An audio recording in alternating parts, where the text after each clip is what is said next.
Good morning, everyone. Thank you for joining us today for the Delaware County Transportation Management Association's 24th Annual Municipalities Conference and Trade Show. It's great to see so many local leaders, partners, and colleagues here this morning. My name is Lauren Fink, and I'm honored to serve as the new Executive Director of the DCTMA. Today is about bringing together the people and organizations committed to improving transportation, supporting sustainability, and strengthening our communities across Delaware County. The work you all do helps advance transportation demand management and expand greener transportation options throughout the region. Before we begin, I have a few quick housekeeping items. Restrooms are located on both ends of the lobby. Please take a moment to silence your cell phones. We will have a grand prize drawing for municipal staff, so please be sure to drop your business card at the front desk in the raffle bin. Attendee surveys will be available by the exit. Your feedback helps us improve as we plan for our 25th Annual Municipalities Conference and Trade Show next year. We also encourage you to recycle your name badges. There will be a box in the lobby by the exit. We have a full agenda today, including 4 breakout sessions designed to provide practical and applicable information for our local governments and partners. Please take advantage of the sessions and the question and answer opportunities. All sessions will be recorded and available on our YouTube channel following the event. I would also like to encourage everyone to visit our sponsors and vendors. Their support makes this event possible, and we are grateful for their contributions, which help us meet the local match requirements for our grants. I would like to thank our sponsors. PECO is our platinum sponsor. Our gold sponsors are Carroll Engineering Corporation, Pannoni, and TD Bank. Our silver sponsors are Benish, both Smythe Associates, Commute with Enterprise, Delaware County Planning Department, Delaware County Solid Waste Authority, Delaware Valley Regional Planning Commission, Drexelbrook, Fulton Bank, Gilmore and Associates, HRG, PennDOT, SEPTA, TPD, Urban Engineers, and Visit Delco, PA. Thank you all for your support. We are also pleased to have many township engineers and representatives from PennDOT, SEPTA, DVRPC, and the Delaware County Planning Department with us today. At this time, I would like to thank our Board of Directors for their continued leadership and support. Our ex officio members are Timothy Stephen, PennDOT District 6, Steve Laybeds from SEPTA, Stacy Bartels, DVRPC. Our board members are Mike Bunner, Franklin Mint Federal Credit Union, Louis Hefnagel, the Delaware County Planning Department, the County of Delaware, Thomas Donahue from Monroe Energy, Lori Pinkney, Values into Action, Jessica Noon, Philadelphia International Airport, Steve Cunningham, Jacobs Engineering, Armand Alessi, Mainline Health System, Joseph Mastronardo, Pannoni Associates, Jeffrey Roken, Urban Engineers, John Grant, Stantec, and Randy Prince, TD Bank. Our executive committee, we have our board chair, Dennis Wolf from Fulton Bank here today. Our vice chair is Eric Ostemchuk from TPD. Our secretary is Steve Neese with Newtown Township, and our treasurer is Shamel Roberts from Delaware County Community College. I would also like to recognize our staff who worked hard to make today possible. Mary Ann Sandone, Deputy Director of Operations, Allison Striggle, Delaware County Community Traffic Safety Project Director, and Sean Redding, our project coordinator. Thank you all for your efforts. Now I would like to introduce our board chair, Dennis Wolf, who will introduce you to our keynote speaker to continue the program. Thank you.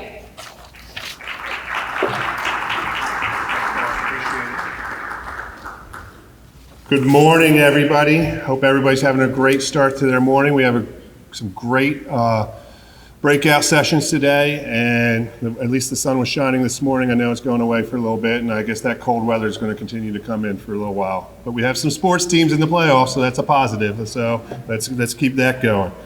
It is my pleasure to be here this morning. Good morning, and thank you for being here. My name is Dennis Wolf. I am Vice President and a Business Relationship Manager for Fulton Bank and serve as the Board Chair for DCTMA. It is my pleasure to introduce our keynote speaker today. In today's keynote, Ariella Maron will address the challenges and opportunities facing our region, including mobility, economic prosperity, and community resilience. She will also share insights into the region's shared vision, along with strategies and resources to help municipalities make progress toward that vision. I would now like to share some of her bio. Ariella Maron is the Executive Director of the Delaware Valley Regional Planning Commission, the Metropolitan Planning Organization for the Greater Philadelphia region. DVRPC serves communities across Greater Philadelphia by building a consensus for shared regional vision around our transportation system, economic development, communities, and environment, and then deploying data, tools, and process to help realize that vision.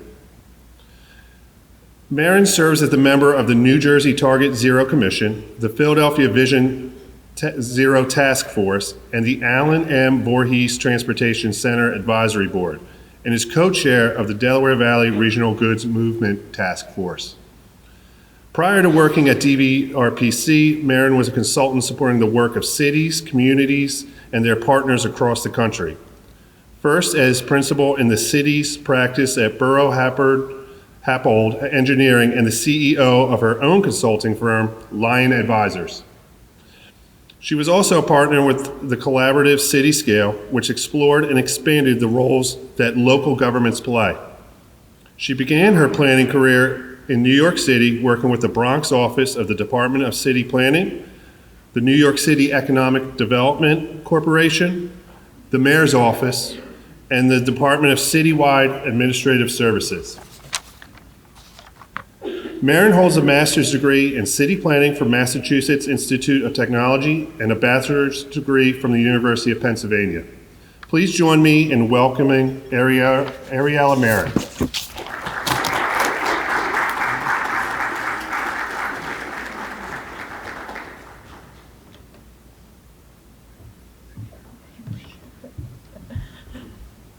Wow, that was a long bio. Good morning, everyone. It is such a pleasure to be here. I'm thrilled to be with you at the DCTMA 24th Annual Municipal Conference. I feel like the bio actually gave half of my presentation. But I do want to say that you all know this, municipalities, it's the form of local government that's closest to the people, the most responsive to residents' needs, and working to improve and maintain the quality of life for residents is a day-to-day activity. I know we have a bit of a mixed audience today, but how many of you work for a municipality? Okay, great, I see you. You're all like really far away, but I'm glad you're here. Well, local government is near and dear to my heart. I started my planning career in local government. I worked in a planning department, an economic development department, a mayor's office, and then I worked in an office responsible for administrative services, which before I worked in that agency, I used to call it the agency of no, but once I worked in it, I understood why. Then when it was time to move on, it was the end of administration, I moved into the consulting world. And my main goal in consulting was to support local government, cognizant of the constraints that local government faces every day. There are competing priorities. It's hard to get attention for those things that are most important to you often. Support for your priorities might be a mile wide, but an inch deep. It's hard to get that additional support to give you the staff capacity or the training or the time, maybe to move that next thing forward. There seems to always be fires that you're putting out, not real fires, but sometimes real fires, that are keeping you from moving some of the planning work you may want to do. And by the way, you may not just wear a planning hat, you may also wear a historic preservation hat, land use hat, procurement hat. We all wear multiple hats, and nowhere more so than in local government. So it's always been really important to me, even when I left local government, that I was in a role to help support them. What I learned as I was consulting for local governments across the country is that even the most resourced cities face these constraints. And I knew that if we wanted to scale up some of the global or national or even regional goals we had, it was for me important to move to the regional scale so I could help more municipalities at once. And so I had the opportunity to move to the Delaware Valley Regional Planning Commission. We are the federally designated metropolitan planning organization and economic development district for Greater Philadelphia. So we cover 2 states, New Jersey and Pennsylvania, 9 counties. We have 1 large city in Philadelphia and 3 other core cities that are identified in our charter and the legislation that created us over 60 years ago. This covers 350 municipalities, 49 of which are here in Delaware County. And as you all know, this covers thousands of neighborhoods because work happens at the neighborhood level. So what do we do? Our mission, we recently updated to be clear that in our role as a metropolitan planning organization and economic development district, and as an organization that's here to guide growth in our region more broadly, we do 3 main things. We help to build consensus for a shared regional vision. It could be our general vision for the region, but it also could be around safety, around transit-oriented development, around public participation, around a number of things. We'll bring folks together. We'll have education and best practices learning together. We'll co-learn, and we'll come to articulate a vision, our priorities, and the strategies we think will help us get there. We also enable data-based, community-centered solutions. We do a lot on the data front. Some of it we're generating ourselves by doing traffic counts. Some of it we're compiling from other sources and doing analysis from it. Some of it we own and keep, like the travel demand model. Some of it we project, both in terms of travel demand or population or economic development.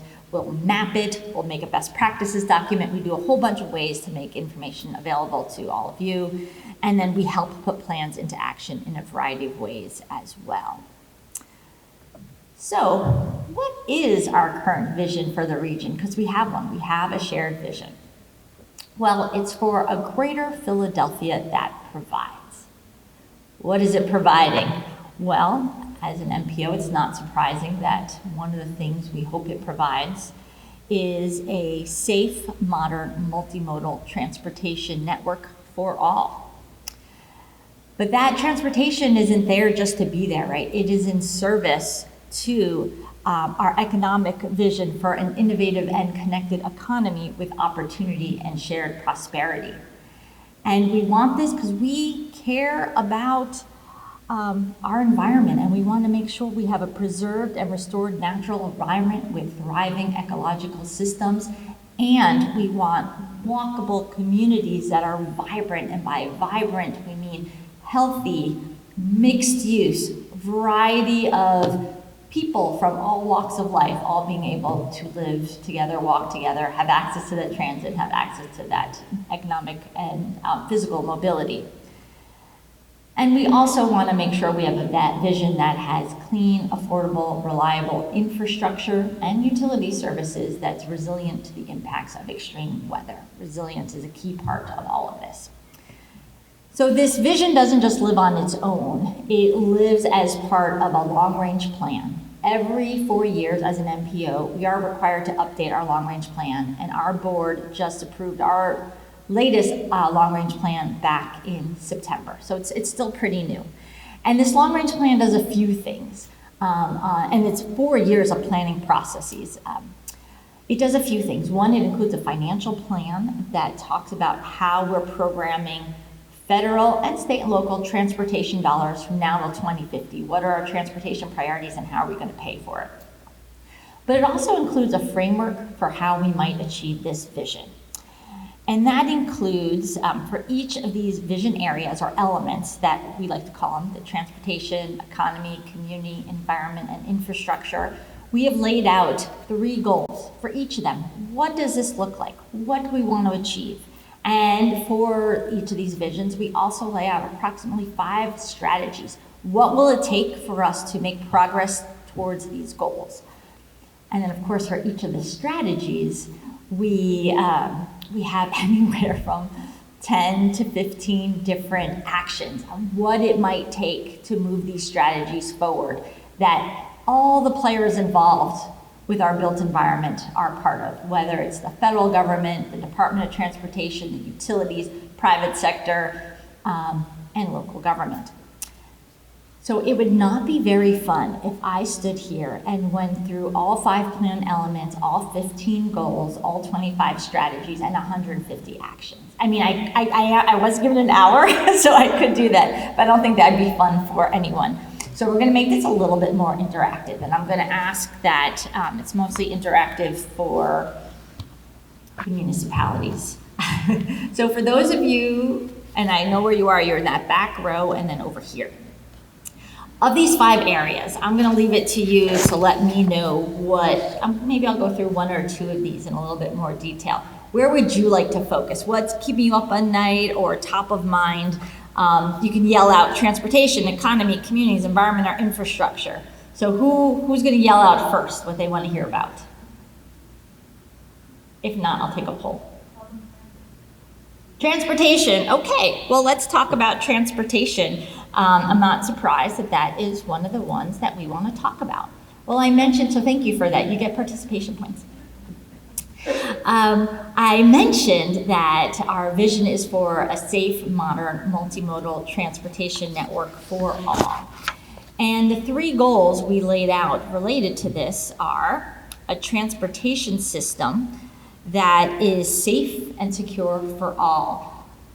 For all means what we call vulnerable road users, those walking or those on bikes, those on scooters, as well as for drivers and passengers, but also includes safety for people taking transit and people walking, not just in terms of crashes, but physical safety, that feeling of safety as well. Another goal is connected and integrated transportation facilities for all modes of transportation and to make sure they're in a state of good repair. This gets into investing in our transit and our transit stations, and that's making sure you can get to your transit stations. Connection is key. It supports our communities and our economy and all the other aspects of our vision. And then the 3rd goal we had laid out is for reduced car dependency and per capita vehicle miles traveled. We want to reduce those. We know people are dependent on cars. Our built environment has made it so many of us are dependent on cars, and some people even like driving, and that's completely fine. We want to make sure, though, that there are options, right? We want to make sure there are other methods that are easy to use, especially in the more dense parts of our region, and that we allow for that density to support the non-vehicle miles traveled. So those are the 3 goals. And as I mentioned, for each goal, we have a few strategies. So for transportation, there's 5 key strategies. 1 is to implement Vision Zero and enhance security for all users. Vision Zero is our goal for 2050, that there'll be 0 fatalities from traffic crashes. We want to preserve and maintain infrastructure critical to freight and regional mobility. We want to expand and improve transit access. And we want to expand and maintain active and multimodal transportation options, as well as manage travel demand and ensure safe transportation operations. But what does that actually mean? Like, what do we need to happen on the ground to make any of these strategies come to life?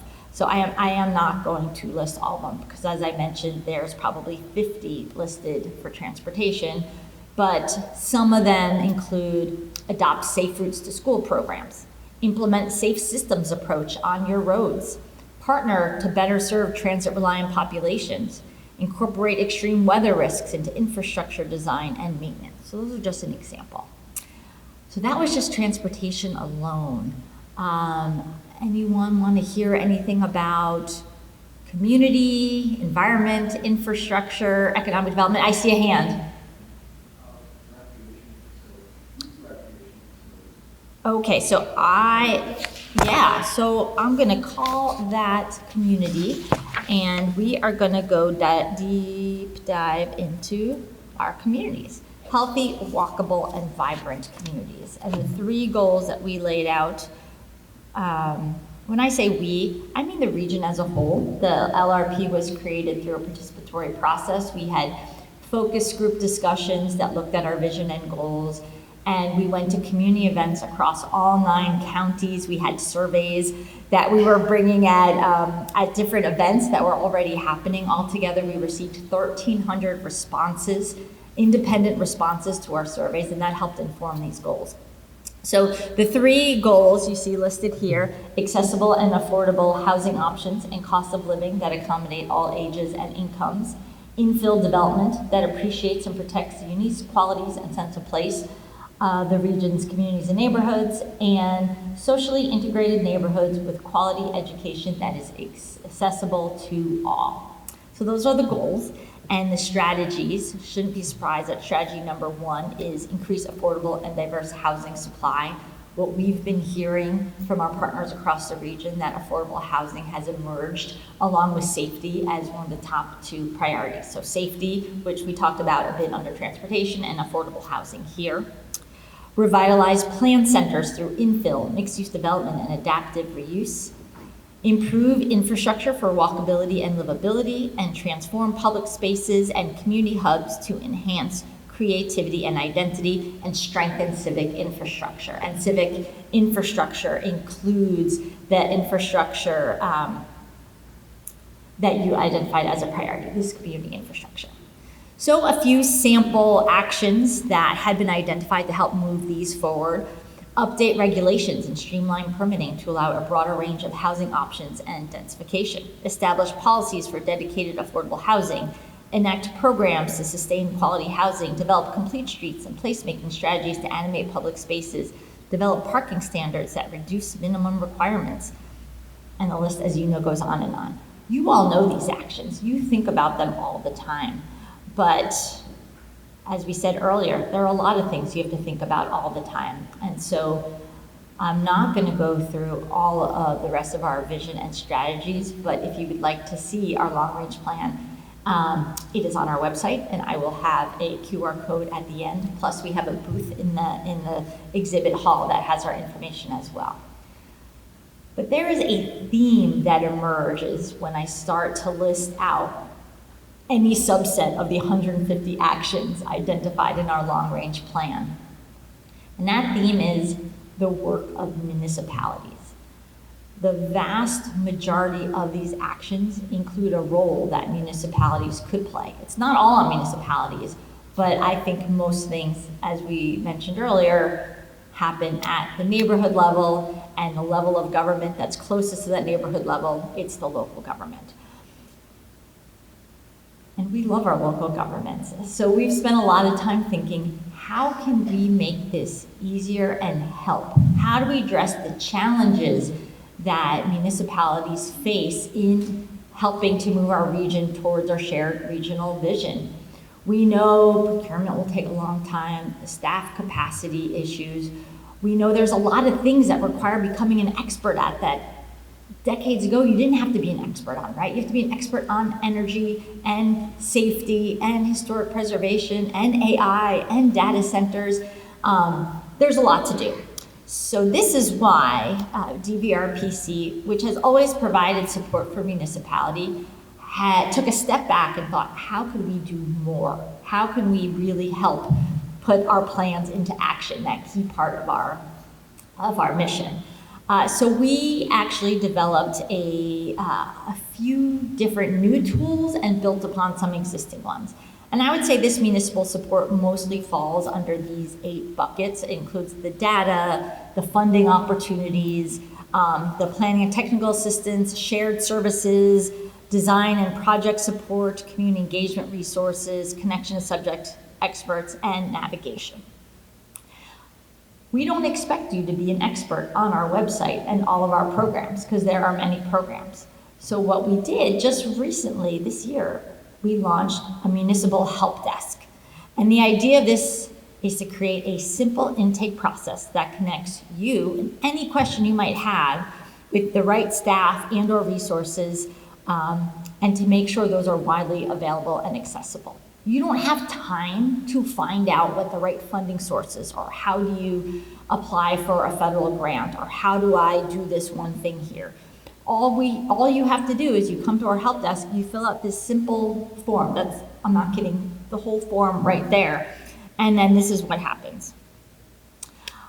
You fill it out, we take it, we have a staff member who will read it, and they'll say, is this something that we can help with? If it's not, we're still gonna email you back and say, you know what, you may wanna talk to this county person or this CERTI person, or look at this, right? We're not gonna leave you empty-handed. We will help to the extent we're able to help.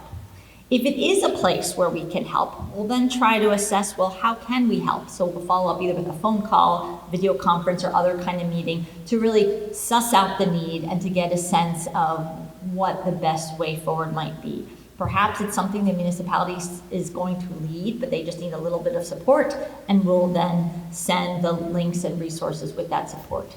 But there may be situations where it makes sense for DVRPC to take on a bigger role to help you out, and to do so through one of a dozen or so different programs.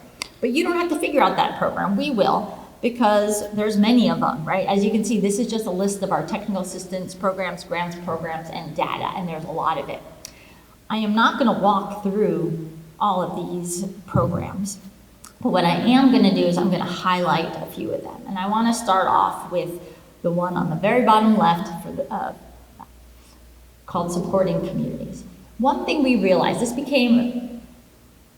we knew this, but became really glaringly clear when IIJ, the Surface Transportation Act that's in effect, when all these new discretionary funding opportunities came out. There are certain municipalities that have the resources and staff that they're able to apply for these grants, because to apply for these grants, you have to have the staff with time, number one. But you also have to already either have a plan in place, or at least a challenge that you know is a priority that you want to move forward. You will have had to have done a certain amount of work already. And we have a lot of small municipalities in this region, and may not even be far enough along in a plan or identifying or articulating a challenge to be able to move forward with a grant. So that's the case for some.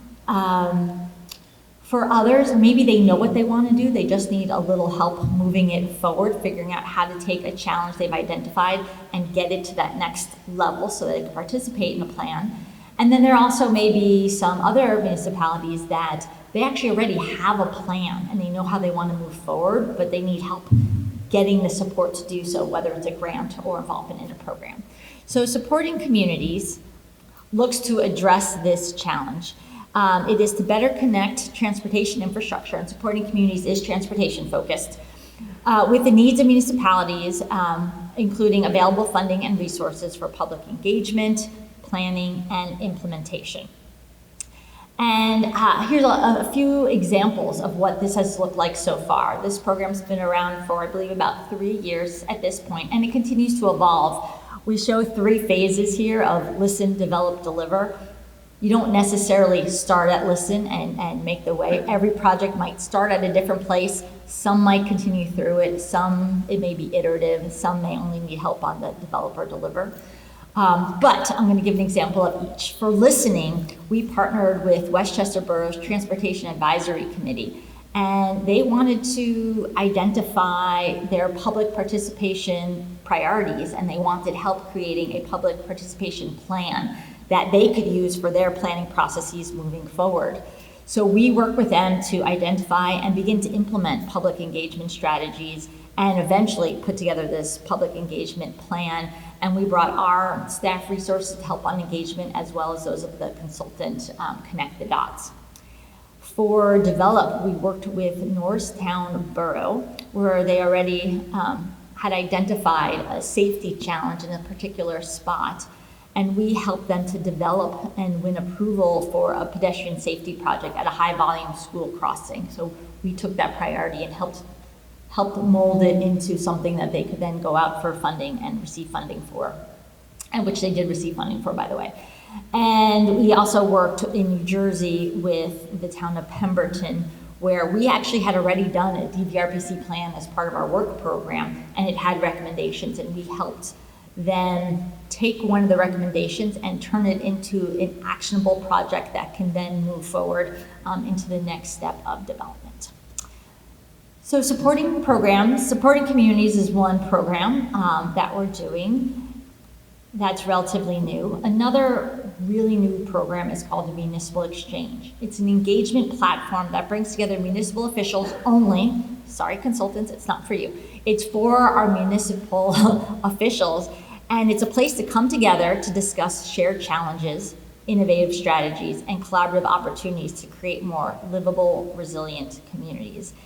And it meets quarterly. We've had 3 of these meetings so far. The first one was last December, where we actually picked the topics by surveying the municipal officials. So the first topic was on America 250. The second one took place in this past winter, and it focused on transit-oriented communities. And then we just had one this week that focused on truck parking. And it was a really informative conversation. It wasn't about truck parking is bad, how do we not have it? It was actually explaining why truck parking is important, and by adequately addressing it, we're actually able to address these other challenges that we're having with trucks. And also make a safer community. So this has been pretty new, and so far the participation has been fantastic. But wait, there's more municipal support. We're gonna keep going. The Municipal Exchange, separate than supporting communities, as I mentioned, is really focused on a lot of our transportation adjacent or non-transportation challenges, although we talk about transportation as well. And I just want to highlight a lot of the other topics that come up. As you can see here, it's smart growth in housing. I talked about affordable housing and transit-oriented communities and how we make sure we're guiding development in this region towards our centers and places with transit or have the potential for transit. And we know that's hard the day-to-day. A lot of it comes down to municipal level and zoning and other land use regulations, other ordinances that take a lot of work to make change and update. And so that's the focus of this area. Downtown revitalization, economic development, and environment and resilience. So in addition to our municipal programs, there's other ways to stay connected to DVRPC. In fact, at our booth, there is a postcard that says ways to stay connected to DVRPC, and that includes join one of our many committees. You can participate in a lot of the participatory planning processes that we do on a regular basis, such as our long-range plan, which we update every 4 years, the transportation improvement program, which every year we update. Every 2 years we update for each state, so it means every year we're doing a tip because we have 2 states. Our comprehensive economic development strategy and our regional safety work. And as I said, you can always ask for help. This is the QR code. There's also on our exhibit table this QR code as well. But that was a relatively quick overview of how we're supporting communities in search of our shared regional vision. Our shared regional vision, it's lofty, but it's completely feasible. It's completely possible. It just takes a lot of work, and we need to work together to get it done. So I'm happy to take questions. I was allotted a lot of time this morning, so I really hope to engage with you and answer any questions that you may have. Yes, right up front. Oh, yes. So in addition to us leading a Safe Streets for All funded effort on how our region is going to achieve Vision Zero. Even before that, actually for 20 years, we've had something called a Regional Safety Task Force. And it's a task force that meets regularly to talk about the challenges and best practices of moving local safety plans forward, or even developing safety plans. In fact, we had members from Delaware County's Planning Commission come speak about their Vision Zero plan and best practices, like the Ambassadors Program with this particular group.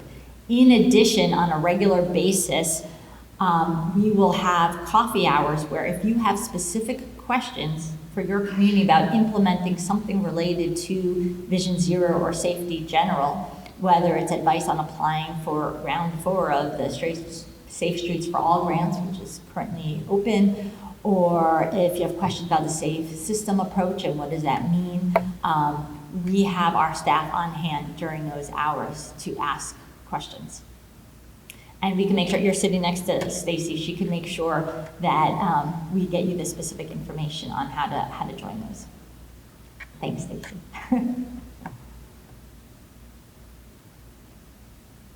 Yes, up front. So you're relevant, I'm sure you're aware that the Greater Philadelphia Growth Partnership released a report yesterday, and I'm not sure if a lot of people know about that. Oh, great, thank you. How many of you here heard yesterday's announcement about the launch of the Greater Philadelphia Growth Partnership? Okay, we have a few. This is really exciting. As I mentioned at the very beginning, we are the Economic Development District for Greater Philadelphia. It's the same boundaries as the MPO. And as part of that, we create a comprehensive economic development strategy that we update on a regular basis. And it creates this lattice work, this framework for making sure we're moving in the same direction in economic development. But it leaves space for actual implementation plans to fill parts of it. And there are a few places where more work was necessary, especially at the regional level, where we really needed to lean in as a region. One thing that became clear based on research that the Brookings Institute did, as well as a few other pieces of research you may have seen, is that while our region has been growing in terms of population and jobs, it actually was growing much slower than would have been expected based on the performance of peer regions. That we've missed out over the last, I believe, decade on something like tens of thousands of jobs. I have the statistic, but I'm scared of saying it wrong because I'm on the microphone. And in a ranking of how regions are doing on economic mobility, there's a ranking of 50 metropolitan areas on economic mobility, which means are people born today able to do better economically, have greater security than their parents. And we came in 50 out of 50, dead last, right? So obviously, having a strategy in place wasn't enough. We had to get really serious on how do we make sure there's access to good family-sustaining wages. And when we looked at our job generators, we hear lots about eds and meds, and eds and meds are great, but those are here. Like, how do we bring in new jobs to our region, in addition to growing the ones we have here and supporting our small businesses and supporting all the great things we already have? How do we bring in new jobs that actually provide access for folks who don't necessarily have a college education, for people who live here and want to stay here? So as part of an effort that, it started off as a City of Philadelphia effort, but became very clear because people live and work across the region and move around, that we needed a regional strategy for Southeast PA. So Pew came, the Chamber of Commerce came to the table, we were at the table, and Brookings Institute continued at the table, and we did this multi-year effort to identify where are places where, based on our existing assets, we could be more competitive. And they identified three sectors where we have some advantages that we could grow more. But the problem is, the way economic development has happened to date is we have lots of great economic development organizations across this region, but often they'd be competing. So if someone from the outside wanted to come to our region, They might first meet with City of Philadelphia, and then meet with Delaware County, and then meet with Montgomery County. And we weren't putting on our best face. So part of this partnership that was launched yesterday was saying, now that we've seen what we need to do and where we could target our efforts, we need to do what our successful peers have done, and that is actually put the staff capacity in place and make it someone's job to talk about how great we are collectively, to bring us all together for these opportunities, to identify the sites across the region, because bringing any job or business's region is going to help other parts of the region, both in terms of new people coming in and people spending money and the industry's auxiliary activities.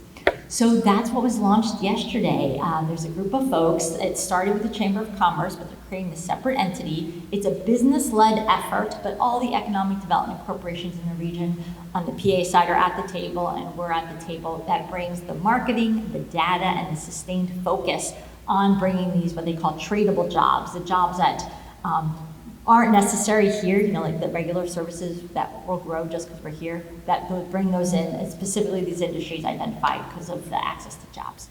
So thank you for mentioning that. This is a big deal for our region. And the event itself was a very emotional one, because you know, people who live in this region, whether you were born here or moved here afterwards, there's a deep commitment, and there is a fierce competitiveness and a chip on the shoulder, and there was this feeling of finally we can be really competitive because we're getting the resources we deserve. And I think that's just the beginning and have ripple effects for all the work we all do. Any other questions? Oh, yes, hello.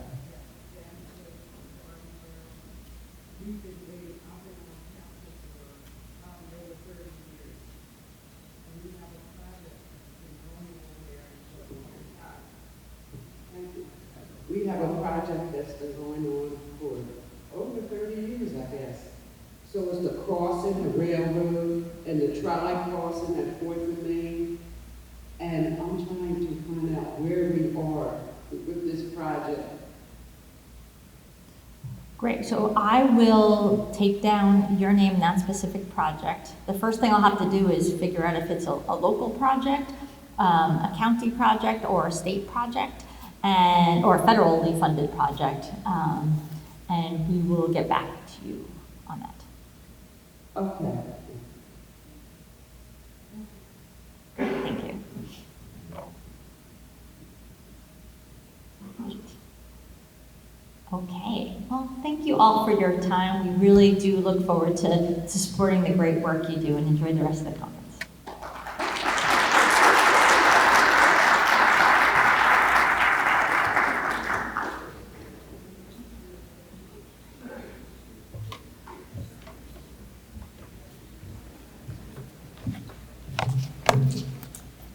Thank you, Ariella, for that insightful and inspiring keynote.